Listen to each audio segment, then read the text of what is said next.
ओम सूर्याय नमः। स्वागत है आप सभी का मेरे भक्ति भावना यूट्यूब चैनल पर। भगवान सूर्य देव को जल देते समय कुछ बातों का विशेष रूप से ध्यान रखा जाता है। भगवान सूर्य देव को जल देते समय दो बातों का विशेष रूप से ध्यान रखना चाहिए। सुबह के समय जब हम भगवान सूर्य देव को जल देते हैं तो भगवान सूर्य देव हमारी सभी मनोकामनाएं पूरी करते हैं।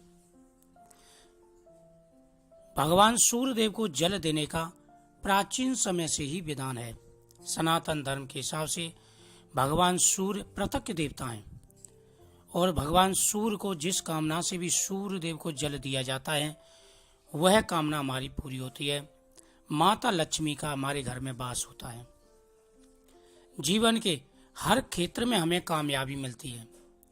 सूर्य देव की कृपा जिसके ऊपर हो जाए जीवन में हर मुकाम हासिल कर लेता है इंसान, चाहे वो नौकरी क्षेत्र हो, चाहे व्यापारिक क्षेत्र हो, चाहे स्वास्थ्य से संबंधित कोई भी कार्य हो।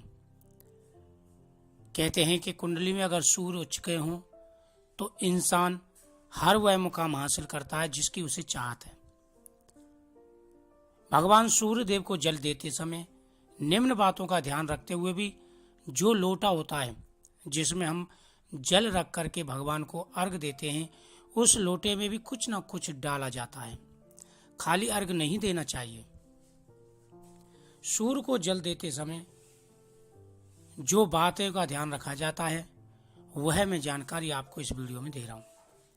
इन बातों का विशेष रूप से अगर आप ध्यान रखेंगे और भगवान सूर्य देव को प्रतिदिन नियमों के हिसाब से जल अर्पण करेंगे तो जीवन की हर समस्या का निवारण होगा। सबसे पहले सुबह स्नान आदि करें, एक लोटा लें और भगवान सूर्य देव का जो लोटा है प्रतिदिन एक लोटा बना करके रख लें। उसी से भगवान सूर्य देव को, तुलसी माता को, सभी को जल अर्पण करें।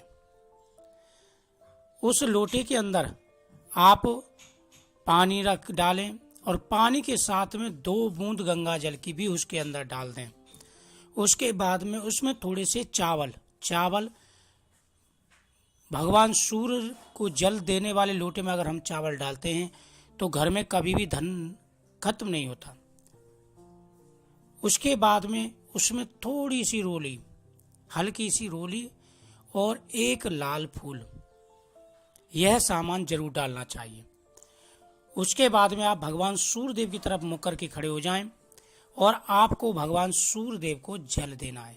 सबसे पहली बात, सूर्य की जो किरणें होती हैं उनका दर्शन आपको जल की धारा में होकर के करना है। यानी जल इतना ऊंचा करके देना है जो सूर्य की किरणें हमारी तरफ जल की तरफ से आए, जो जल गिरे। और दूसरी बात, जो जल आपका नीचे गिर रहा है, पात्र में नीचे जमीन पर गिर रहा है तो उसकी छींटें आपके ऊपर ना पड़े। उस पात्र में जो जल आप देंगे, भगवान सूर्यदेव को जल देंगे तो नीचे कोई भी पात्र आप रख दें जिससे भगवान सूर्यदेव का वह जल सीधा उस पात्र में गिरे। और उस पात्र के जल को आप किसी भी वृक्ष पे चढ़ा दें, तुलसी और पीपल छोड़ करके। इन बातों का अगर आप ध्यान रखेंगे तो देखना आपको अवश्य लाभ होगा, आपकी सभी मनोकामनाएं पूरी होंगी। तो भगवान सूर्यदेव को जल देने का बड़ा महत्व है। ओम सूर्याय नमः।